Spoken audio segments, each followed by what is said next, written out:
final na yun. Gusto ko.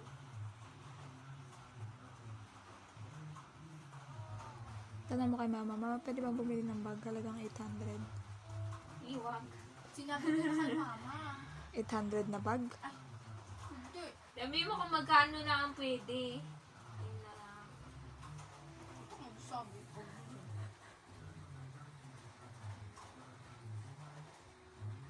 Kung magkano na ang pwede. Hindi ako bibili ng ganong bag. Hanggang 300 lang.